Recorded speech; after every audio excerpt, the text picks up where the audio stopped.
Hello dear students and welcome to my English grammar class. আজি তোমালোকক মই voice সেন্সৰ বিষয়ে অকমান আভাস দিবলৈ চেষ্টা কৰিছো গতিকে ক্লাসটো ভালকে চাই যাবা ভয়েস দুই প্ৰকাৰৰ এটা হৈছে এক্টিভ ভয়েস আৰু এটা হৈছে প্যাসিভ ভয়েস গতিকে আহা ভালকে মন দি ক্লাসটো চাবা ইয়াক এক্টিভ ভয়েসৰ পৰা প্যাসিভ ভয়েসলৈ কেনেকৈ পৰিৱৰ্তন কৰিব পাৰি তাৰ নিয়মবিলাক ভালকে চাই যাবা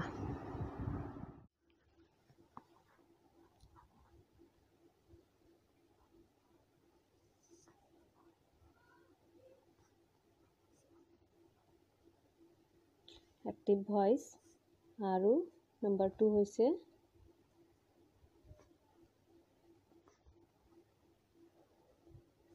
প্যাসিভ ভয়েস যে আমি কেতিয়াবা কামটোত কেতিয়াবা আমি কৰোতাৰ ওপৰত বেছিকৈ গুৰুত্ব দি কথাটো কওঁ আৰু কেতিয়াবা আমি কামটোৰ ওপৰত বেছিকৈ গুৰুত্ব দিওঁ কৰোতাৰ ওপৰত যেতিয়া গুৰুত্ব দিয়া যায় হেতু হয় এক্টিভ ভয়েস আৰু যেতিয়া কোনে কৰিলে হেতু বাদ দি কামটো সমাধা হ'ল নে নাই হেতুৰ ওপৰত যেতিয়া বেছিকৈ গুৰুত্ব দি আমি কথাটো কওঁ হেতুৱে হয় passive voice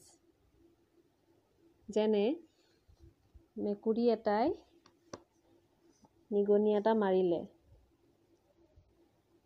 A cat kills a mouse এই বাক্যটোত আমি গুৰুত্ব দিছো যে a কেটৰ মেকুৰীটোৰ ওপৰত বেছিকৈ গুৰুত্ব দিছো যে মেকুৰীটোৱে নিগনিটো মাৰিলে আকৌ কেতিয়াবা আমি কথাটো এনেকৈ কওঁ যে নিগনিটো মাৰা হ'ল নিগনিটো উৎপাত লগাই আছিল যে নিগনিটো মাৰা হ'ল তেতিয়া আমি কথাটো এনেকৈ কম যে a mouse is killed by a cat এই দুইটা বাক্য a cat kills a mouse এটা মেকুৰীয়ে নিগনি এটা মাৰিলে আৰু এটা নিগনি মাৰা হ'ল বাকিখিনি সাবঅৰ্ডিনেট হৈ গ'ল এইখিনিৰ ওপৰত বেছি জোৰ দিয়া নাই আমি যে এই এটা নিগনি মাৰা হ'ল নিগনিটো মাৰা হ'ল কাৰ দ্বাৰাই মেকুৰীটোৰ দ্বাৰাই গতিকে এটো হ'ব প্যাসিভ ভয়েস ইয়াতে আমি কামটোৰ ওপৰত বেছিকৈ গুৰুত্ব দিছো নিগনিটো মাৰা হ'ল নে নাই আৰু ইয়াতে আমি গুৰুত্ব দিছো যে কোনে নিগনিটো মাৰিলে গতিকে এটো হ'ব এক্টিভ ভয়েস এক্টিভ আৰু এটো হ'ব প্যাসিভ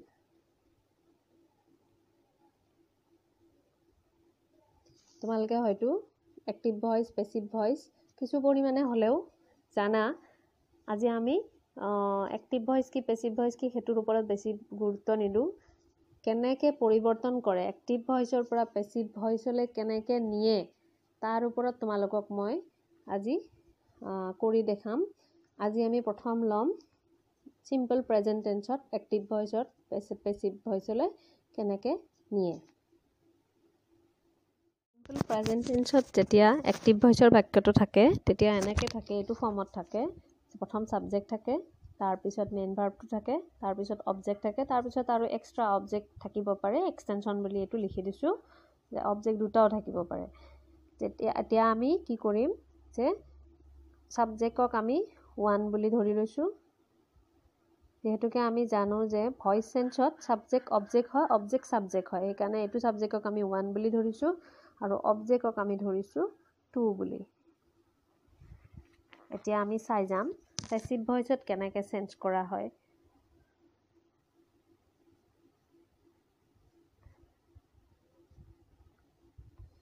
এতিয়া আমি চাম প্যাসিভ ভয়েসত কেনেকৈ চেঞ্জ কৰা হয় যে প্যাসিভ ভয়েসত প্ৰথম আমি কি লিখিব লাগিব সাবজেক্ট লিখিব লাগিব সাবজেক্ট টু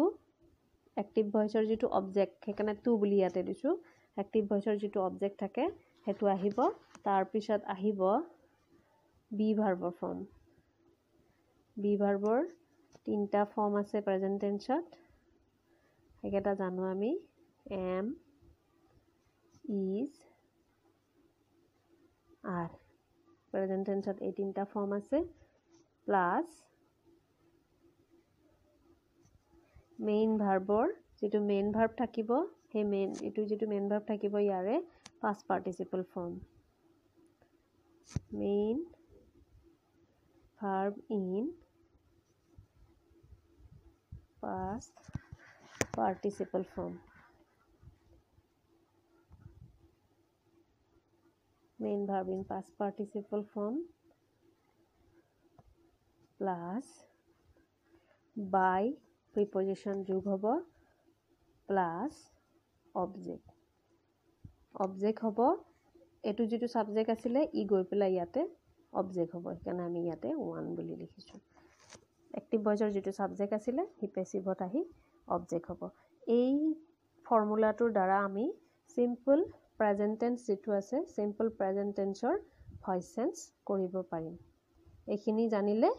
তোমালোকে সিম্পল প্ৰেজেন্ট টেন্সৰ ভয়েস চেঞ্জ একদম সহজ উপায়েৰে কৰিব পাৰিবা যে সাবজেক্টটো প্ৰথম মেইন এক্টিভ ভয়েসৰ যেটো অবজেক্ট আছিলে এই অবজেক্টটো আহি ইয়াতে সাবজেক্ট হ'ব তাৰ পিছত এটা বি ভাৰ্ব ফৰ্ম লাগিব এম ইজ আৰ এই তিনটাৰ সাবজেক্ট অনুযায়ী বি ভাৰ্ব ফৰ্ম এটা বহিব তাৰ পিছত main verb in past participle তোমালোকে ভয়েস ভাৰ্বৰ লিষ্টখনত পাবাই ভাৰ্বৰ লিষ্টখন যেতিয়া মুখস্থ কৰিবা তাতে পাষ্ট পাৰ্টিসিপল ফৰ্ম আছে মুখস্থ কৰিছাই প্ৰায়খিনিয়ে তাৰ পিছত বাই এটা প্ৰিপজিশন লাগিব বাই প্ৰিপজিশন হোৱাৰ পিছত যেটো এক্টিভ ভয়েসৰ যেটো সাবজেক্ট আছিলে তাক আমি পেসিভ ভয়েসত অবজেক্ট হিচাপে লিখিম এটোৱে হৈছে সিম্পল প্ৰেজেন্ট টেন্সৰ ফৰ্মুলা এতিয়া আমি উদাহৰণ কৰো আহা উদাহৰণ কৰিলে গম পাবা ইয়াতে আমি এটা উদাহৰণ লৈছো I play football every evening এটো হৈছে সিম্পল প্ৰেজেন্ট টেন্সৰ বাক্য যে সদায় কৰা কাম এটা হৈছে যে মই ফুটবল খেলো সদায় আবেলি ফুটবল খেলো গটিকে এটুক আমি ভয়েস চেঞ্জ কৰিব লাগিলে আমি ইয়াতে সাবজেক্ট কোনটো আমি প্ৰথম উলিয়াই লম এটো ইয়াৰে I হ'ব সাবজেক্ট প্লে হ'ব মেইন ভাৰ্ব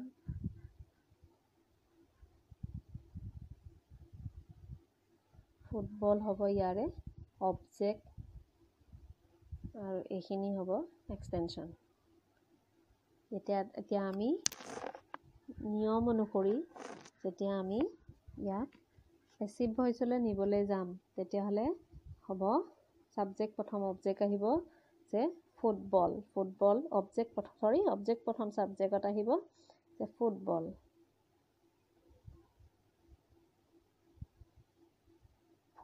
তাৰ পিছত আমি দেখিম যে এটা বি ভাৰ্ব ফৰ্ম লাগিব ফুটবলৰ লগত আহিব is third person singular number হৈছে যেহেতুকে ফুটবল ইজ তাৰ পিছত আমি দেখিছো যে মেইন ভাৰ্বৰ কি in past participle form main ভাৰ্বৰ পাষ্ট পাৰ্টিসিপল ফৰ্ম প্লে ভাৰ্বটোৰ পাষ্ট পাৰ্টিসিপল ফৰ্ম হ'ব প্লেড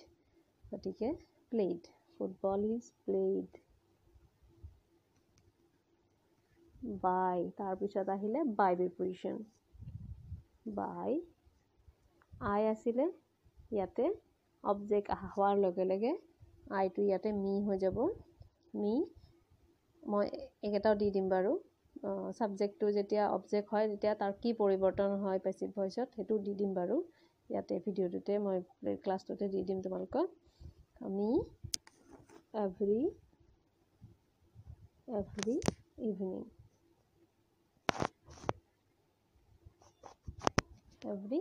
ইভিনিং নেক্সট এটা উদাহৰণ লৈছো she draws pictures well তাই ধুনীয়া ছবি আঁকে এতিয়া ইয়াতে আমি সাবজেক্ট চাব লাগিব এটা সাবজেক্ট আমি গম পালো সি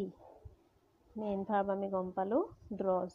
আৰু অবজেক্ট হ'ব pictures এখিনি হ'ব এক্সটেনশন এতিয়া আমি অবজেক্টক সাবজেক্ট বনাব লাগিব pictures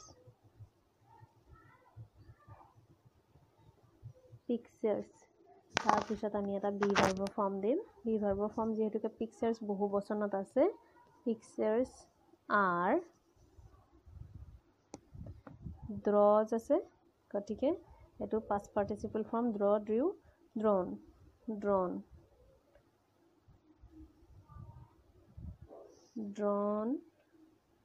তাৰ পিছত আমাক লাগিলে by preposition by C আছে গতিকে অবজেক্ট হোৱাৰ লগে লগে her হ'ব her extension হ'ব well drawn by her well pictures are drawn by her well she draws pictures well pictures are drawn by her well এটো হ'ব active voice এটো হ'ব passive voice ৰ form গতিকে দুটা উদাহৰণ কৰিলো এতিয়া তোমালোকক মই আৰু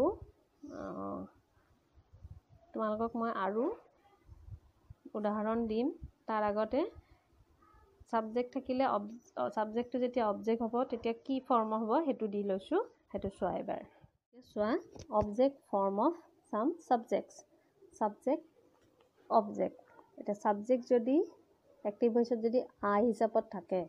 তাক যেতিয়া আমি অবজেক্ট বনাব লাগে প্যাসিভ ভয়েসত তেতিয়া আমি লিখিব লাগিব মি আই হলে মি হ'ব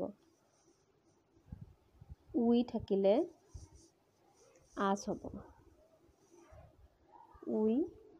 আস তাৰ পিছত আকৌ যদি থাকে ইউ যদি থাকে তেতিয়া হলে প্যাসিভ ভয়েসটো হি ইউৱে হ'ব ইউ তাৰ পিছত হি যদি থাকে তেতিয়া হলে প্যাসিভ ভয়েসত যেতিয়া অবজেক্ট হিচাপে অ্যাক্টিভ ভয়েসত যেতিয়া সাবজেক্টটো প্যাসিভ ভয়েসত অবজেক্ট হিচাপত ব্যৱহাৰ হ'ব তেতিয়া হ'ব হিম যদি সি থাকে তেতিয়া হলে ই হ'ব হার যদি দে থাকে তেতিয়া হলে ই অবজেক্ট হ'ব লাগিলে প্যাসিভ ভয়েসত দেম হিচাপত হ'ব দেম যদি হে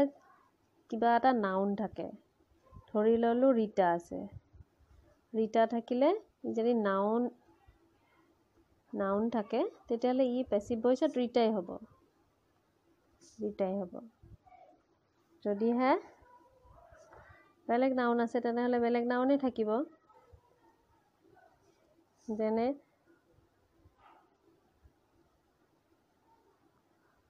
সীতা আছে ইয়াতো সীতাই হ'ব নাউন থাকিলে যেতিয়া প্ৰপাৰ নাউন থাকিব তেতিয়া হি প্ৰপাৰ নাউনটো কেনেকৈ বহি যাব প্ৰপাৰ নাউনটো চেঞ্জ কৰিব নোৱাৰি গতিকে এখিনি গম পালা সাবজেক্ট যেতিয়া আই থাকিব তেতিয়া মি হ'ব উই থাকিলে আস হ'ব ইউ থাকিলে ইউ হ'ব হি থাকিলে হিম হ'ব সি থাকিলে হার হ'ব দে থাকিলে দেম হ'ব ৰীতা যদি নাউন প্ৰপাৰ নাউন থাকে প্ৰপাৰ নাউনটো সেই হিচাপতে ব্যৱহাৰ হ'ব গতিকে বুজিলা নহয় এতিয়া আৰু এটা বা দুটা উদাহৰণ কৰি দিও তোমালোকে ভালকৈ চাই লবা যদি হে বুজি পোৱা নাই তেতিয়া হলে আকৌ এবাৰ দুবাৰ পজ মাৰি বা স্কিপ কৰি আকৌ আগুৱাই পেলাই চাই ল'ব পাৰিবা তেতিয়া বুজিবা এটা বাক্য লৈছো father helps me in reading দেউতাই মোক পঢ়াত সহায় কৰে এতিয়া ফাদাৰ হ'ব সাবজেক্ট এটো হ'ব মেইন ভাৰ্ব আৰু মি হ'ব অবজেক্ট বাকিখিনি হ'ব এক্সটেন্ডিং ইয়াতে আমি ভয়েস চেঞ্জ কৰিব লাগিলে প্ৰথম অবজেক্টত সাবজেক্ট আনিব লাগিব যে মি থাকিলে ইয়াতে যেহেতুকে আমি গম পাইছিলো যে অবজেক্ট মি থাকিলে সাবজেক্ট কি হ'ব হি আই হ'ব গতিকে সাবজেক্ট যদি আই থাকে অবজেক্ট হ'ব লাগিলে মি হ'ব আৰু যদি মি অবজেক্ট হৈ থাকে মিক অবজেক্ট আমি সাবজেক্ট কৰিব লাগিলে আই কৰিব লাগিব গতিকে ইয়াতে সলিউশনটো হ'ব প্যাসিভ ভয়েসৰ আই তাৰ পিছত লাগিল আমাক বি ভাৰ্বৰ ফৰ্ম আই এম হেল্প এটো মেইন ভাৰ্বৰ past participle form helped helped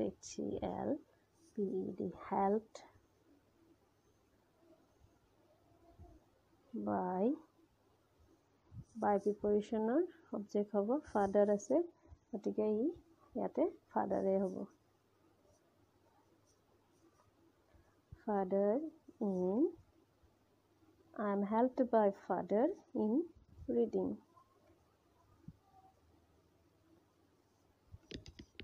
নিশ্চয় বুজি পাইছা বুলি ধৰিছো একেটা আৰু এটা উদাহৰণ দি আছো নেক্সট এটা উদাহৰণ লৈছো mother likes her baby মাকে কেঁচুৱাক ভাল পায়। গতিকে ইয়াতে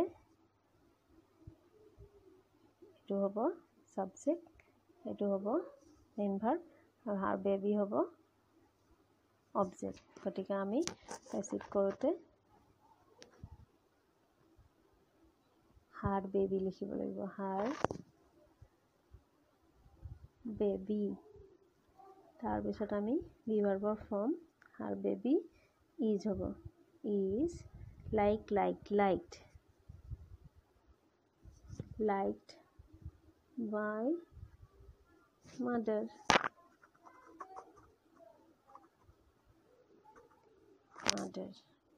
হাৰ baby is liked by mother. গতিকে একেটা তোমালোকক কৰি দিলোঁ, নিজে কৰিবলৈ চেষ্টা কৰিবা। যদিহে বুজি নোপোৱা আকৌ ক্লাছটো আকৌ এবাৰ চাব পাৰা, আৰু পিছত যদি বুজি নোপোৱা মোক ক'লে হ'ল, আকৌ মই বুজাই দিম। হ'ব, আজিলৈ এৰিছোঁ, থেংক ইউ। এইবাৰ আমি প্ৰেজেণ্ট কণ্টিনিউৱাছ টেন্সৰ কেনেকৈ ভইচ চেঞ্জ কৰে সেইটো চাম। Thank you very much.